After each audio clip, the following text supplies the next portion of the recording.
세상에서 가장 불운한 남자는 바로 나다. 직원 수도 많고 번듯한 기업의 부채 400억 원이 아니라 지역 밀착형 이자카야를 운영하는 중소기업의 부채 400억 원이다. 아버지 장례식이 끝난 후 내가 처음으로 사무실을 찾았을 때부터 주식회사 유사와는 자금난의 연속이었다. 그것도 보통 자금난이 아니었다. 금고가 텅텅 빈 상황에서 일주일 안에 1억 2천만 원을 마련하지 못하면 끝장이에요. 라는 말에 쫓겨 어쩔 수 없이 직장에 열흘 정도 휴가를 내고 직원들과 해결 방법을 모색하던 중에 나는 어느덧 사장님이라고 불리고 있었다. 아무리 필사적으로 대책을 강구해도 온갖 문제가 이래도 버티겠느냐는 듯 매일같이 덮쳐왔다. 지하철 투신 미수 사건과 재건 조짐이 보이던 무렵의 광우병 사태, 식중독으로 인한 신문 보도 사태, 화재로 모조리 불타버린 가게, 신뢰하던 직원의 죽음, 베테랑 직원의 사퇴, 실로 악몽 같은 나날이었다. 16년간 진흙탕 속을 허우적대며 몇 번씩이나 무언가에 떠밀리 듯한 삶을 살았고 시간은 흘러 2015년 5월이 되었을 때 나는 빚 대부분을 갚았다. 직장에서는 꿈에 그리는 해외 사업부에서 일하며 심적으로나 경제적으로 풍요로운 생활을 만끽했다. 아내와 함께 즐겁고 평화로운 나날을 보냈다. 그러던 어느 날 갑작스럽게 쓰러지기 일보 직전인 회사의 경영자가 되면서 그림 같은 생활은 영원히 잃고 말았다. 하지만 대신 대기업에 있었다면 알지 못했을 크나큰 보람과 감사하는 마음을 갖게 되었다. 스스로 일어섰다는 성취감, 동료들과 함께 성장해가는 행복, 지역사회와 경제에 이바지하는 기쁨, 그리고 삶과 가족에 대한 감사. 이런 경지에 도달하기까지는 참으로 기나긴 세월이 필요했다. 인생을 증오하지 않게 된 것은 겨우 작년쯤부터다. 그래서 헐 좋은 말은 못하겠다. 헐뿐인 말은 못하지만 신념이 된 말은 있다. 아침이 오지 않는 밤은 없다. Never, never, never give up. 이 말이 내 목숨을 건져주었다. 절대로 포기하지 마라. 중소기업을 경영하는 분은 물론 창업을 꿈꾸는 분, 부모님이 회사를 경영하는 분, 그리고 지금 최악의 상태에 빠졌다고 생각하는 분, 진로 문제로 고민하는 학생도 상상조차 힘든 내 인생을 들여다보았으면 좋겠다. 인생은 부조리한 일이 산더미처럼 많다. 그런 일만 생긴다고 여겨지는 날도 있다. 하지만 아침이 오지 않는 밤은 없다. 포기하기엔 아직 이르다. 사람의 운명이라는 게 고작 몇 개월 만에 이렇게까지 바뀔 수 있구나. 옛 직장의 이야기를 듣고 있기가 괴로웠다. 바로 얼마 전까지 내게 일을 배우던 후배 2명이 내가 담당하던 대만이나 한국 거래처 부장과 이미 돈독한 사이가 되었다며 자랑스럽게 말했다. 거래처 부장은 몇 개월 전만 해도 유자와 씨가 아니면 절대 안 돼라고 말했었는데 비즈니스라는 게 다 그런 것 아니겠는가. 떠난 사람은 잊히기 마련이라는 말이 뼛속 깊이 사무쳤다. 아버지는 당신이 세상을 떠난 후에 자금 융통을 염두에 두고 30억 원 정도의 생명보험에 가입해 두었다. 다달이 나가는 액수가 만만치 않았지만 직원의 말에 따르면 아무리 자금난이 시달려도 이 보험만은 해약하지 않고 이를 악물며 계속 납부해온 모양이었다. 하지만 막상 아버지가 돌아가시고 극심한 자금난에 허덕일 때 그 보험금은 한 푼도 쓸 수 없었다.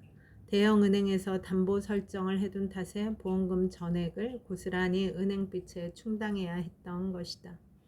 원래 경영자 보험은 경영자가 사망한 후에 회사가 혼란스러울 때 금전적으로 지원하기 위한 용도여서 담보 설정을 했다 해도 절반 정도는 회사에 남겨두는 게 통상적이었다.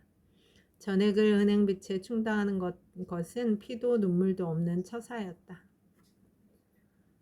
아버님은 비즈니스 전선에서 전사하신 거라고 생각하세요. 아, 그러세요? 그렇게까지 의심한다니 별 수 없네요. 우리 모두 지금 당장 그만두겠습니다.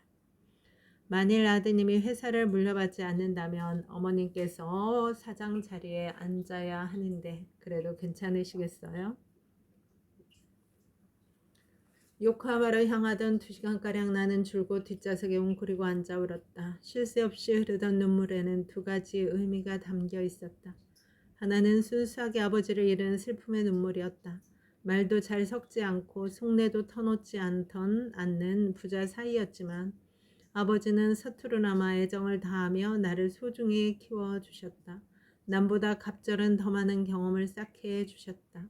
그런 아버지에게 고맙다는 인사도 제대로 하지 못했는데 세상을 떠나시고 말았다. 그리고 또 하나는 이제부터 내 앞에 펼쳐질 사태에 대한 공포의 눈물이었다. 젊은 시절부터 머리 한구석에서 머뭇머뭇 시뮬레이션 해봤던 사업 승계 문제. 아버지가 돌아가신 이 순간에 닥쳐온 공포에 압도되었다. 사장님, 이건 어떻게 처리할까요? 일주일 정도 지났을 즈음 직원들이 나를 사장이라고 부른다는 사실을 깨닫고 경악을 금치 못했다. 400억 원이라는 숫자의 임팩트. 부채 총액 400억 원. 아니, 이게 진짜야? 일반적으로 회사 부채가 월 매출보다 3배 이상 많으면 위험하다는 사실은 알고 있었다. 그래서 50억 원쯤 빚이 있을지도 모른다고 각오했었다. 그런데 400억 원이라니. 도망갈 방법은 없다. 아버지는 돌아가시기 전 몇 해 전부터 여러 차례 내게 똑같은 질문을 하셨다. 너 얼마나 버냐? 무슨 일 해? 그 속뜻은 분명 돌아와다오였을 것이다. 음식점 하나로 시작해 사업을 확장한 아버지는 그 지역에서 입지전적 인물로 여겨졌다. 네가 유자와 씨 아들이로구나. 운명의 말 never never never give up. 야마테 가쿠인의 창립자 에모리 세스코 선생의 정신이었다. 아버지의 소나기에서 벗어나다 대학에 들어가면서 미국 유학 1년 동안 세계 배낭여행 그 비용을 부담한 것도 부모님이었다. 학창 시절에 아르바이트를 하느니 다양한 경험을 하라며 나는 부모님의 경제력에 마음껏 기대며 생활했다. 무슨 일이든 가업을 잇는 것보다는 낫다는 생각으로. 화와 복은 꼬여있는 새끼줄과 같다. 불가능한 약속을 거듭하는 스트레스. 일기예보에 바들바들 떠는 나날. 날씨가 굳으면 손님이 눈에 띄게 줄었고 수천만 원 단위로 입금액이 달라졌다. 주문을 하고 기다리다가 대체 뭘 하나 싶어 자리에서 일어나 2층에 올라가 보니 요리사 넷이 둘러앉아 마작을 하고 있었다. 매장은 붕괴 상태였다. 오늘부로 그만두겠습니다. 나를 지탱해 준 건 공포. 우리 집은 어떻게 될까? 어떤 꼴을 당하게 될까? 갑자기 몸이 플랫폼으로 들어오는 전철 쪽으로 기울어지나 싶더니 나도 모르게 선로에 뛰어들려 하고 있었다. 최악의 사태를 종이에 적어보다. 드디어 행동에 옮겨야겠다고 결의를 다졌지만 400억 원이라는 빚만 생각하면 눈앞이 캄캄해져서 좀처럼 옴짝달싹 할 수가 없었다. 역시 똑바로 마주보기는 두려웠기 때문이다. 그래서 나는 우선 최악의 상황을 명확히 떠올려 보기로 했다. 과대망상에 사로잡혀 두려움에 떠는 데는 이골이 나서 최악 중에 최악일 때는 도대체 얼마나 끔찍한 일이 벌어질지 떠오르는 것을 가능한 한 구체적으로 종이에 써내려갔다. 요컨대 파산 계획을 세운 것이다. 파산하면 파산 처리에 드는 비용은 어떻게 할 것인가? 거래처의 연쇄 도산을 방지하려면 어떻게 해야 하는가? 개인 파산 후에는 어디에서 살며 어떻게 돈을 벌 것인가? 어느 시점에서 경영을 포기하고 파산 절차를 밟을 것인가? 경영을 포기하는 시점은 불법 사채나 소비자 금융에 손을 대야 하는 기로에 놓이면 그때를 한계로 보고 최종 계획에 돌입하기로 결정했다. 이렇게 냉정하게 하나하나 적어 내려가 보니 최악의 상황에는 그저 파산할 뿐이었다. 물론 고통스러울 테고 가족과 관계자에게 큰 피해를 끼치겠지만 목숨을 잃는다거나 야반 도주할 일은 없을 것이다. 최종 계획에 돌입할 때는 연쇄 도산을 방지하기 위해서 회사에 남아있는 자금을 연쇄 도산 가능성이 큰 회사로부터 우선적으로 지급하기로 결정했다. 집은 내가 직장에 다닐 때 요코하마시에 지은 내 소유였지만 연대 보증인으로서 몰수될 게 확실했다. 그렇게 된 다음에는 같은 동네에 살고 싶지는 않으니 온천이 있는 유가와라마치 근처로 이사할까? 아니면 지금 집에서 좀 더 가까운 니노미야마치 인근으로 이사할까? 그런 생각을 하며 인터넷 부동산 사이트에서 월세가 얼마인지 알아보기도 했다. 이런 식으로 구체적인 계획을 세우고 나니 예상과 달리 마음이 편해졌다. 이렇게 하자고 결심하자마자 마음의 여유가 생겼다. 여기 덧붙여 3가지 규칙도 만들었다. 5년간은 빚이 줄지 않더라도 반대로 늘어나더라도 신경 쓰지 않는다. 5년 동안은 어쨌든 회사를 지속하는 데만 전념한다. 5년이 지나도 상황이 달라지지 않으면 최종 계획에 따라 회사를 청산한다. 현실을 외면하며 도망치기만 하던 내가 마침내 현실에 똑바로 마주할 각오를 다진 것이다. 지금에서야 깨달은 것은 다짐을 하지 못하고 갈팡질팡할 때가 가장 위험하다는 사실이다. 결심을 굳힌 후 한 발짝 내딛는 시기는 하루라도 빠른 편이 낫다. 무엇이 늘어나든 날짜만은 확실히 줄어든다. 잠자리에 들기 직전에 오늘 하루도 끝났다. 이제 1800일 남았어 하며 달력을 넘기는 그 순간만큼은 마음이 홀가분했다.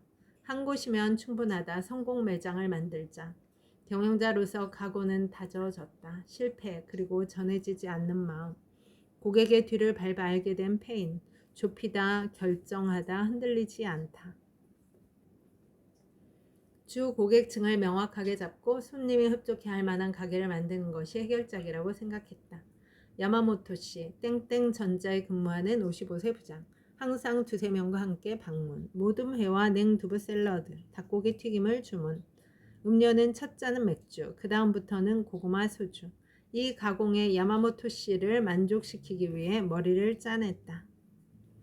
주위에서 뭐라고 하든 장부가액 110억 원인 물건을 13억 원에 매각했다.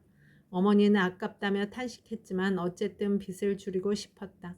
창업주라면 이런 행동을 할 수 없다. 자기가 피땀 흘려 사들인 것을 바나나 떨이 판매하듯 처분하지 못할 것이다. 하지만 나로서는 그런 감상에 젖을 겨를이 없었다. 직원들과 나는 대화를 메모하다. 노로바이러스 발생. 화재로 모조리 불타버린 가게. 모두 다 내 책임이다. 사업을 그만둘 결심을 하다. 저희도 최선을 다할게요. 도망치지 않고 열심히 할게요. 바람과 함께 사라지다. 2번 다시 돈 때문에 쩔쩔매지 않도록 만들겠어. 평생 잊지 못할 베테랑 직원의 한마디. 사장님은 결코 변하지 않을 거예요. 그래서 앞으로도 똑같을 거라고 생각해요. 주식회사 유사와 경영 이념. 사람이 빛나고 지역을 밝히며 행복을 퍼뜨린다. 불안과 공포에서 설렘으로. 다시 한번 일어서 보세요. 도저히 더는 못하겠어. 이젠 끝이야. 이런 생각이 들더라도 딱 한 번만 더 일어서 보세요. 나는 아침이 오지 않는 밤은 없다는 말을 굳게 믿습니다. 내 사무실은 4층짜리 건물의 4층에 있고 1층에서 3층까지는 우리 회사가 운영하는 이자카야다. 주말이면 모든 층이 만석이 되어 150여 명의 손님으로 가득 들어찬다. 사무실에서 일을 마치고 계단을 내려가면 각 층마다 손님들의 웃음소리가 새어나온다. 나는 그 유쾌한 웅성거림을 듣는 게 가장 좋다. 이자카야 경영을 물려받아서 다행이라고 진심으로 생각하게 되는 순간이다. 사람의 힘으로 결과가 크게 달라진다는 점도 요식업의 특징이고 멋진 부분이다. 사람의 마음이 담기면 단숨에 좋은 매장이 된다. 매장의 성장이란 그곳에서 일하는 사람의 성장인 것이다. 직원의 성장이 매출과 직결한다는 점도 이자카야 경영의 보람이고 또 어려움이기도 하다. 어느 날 400억 원의 빚을 진 남자. 여러분, 오늘도 좋은 날입니다. 오늘 하루 잘 살아내느라 수고 많았습니다. 힘내세요. 다음에 또 만나요. 감사합니다.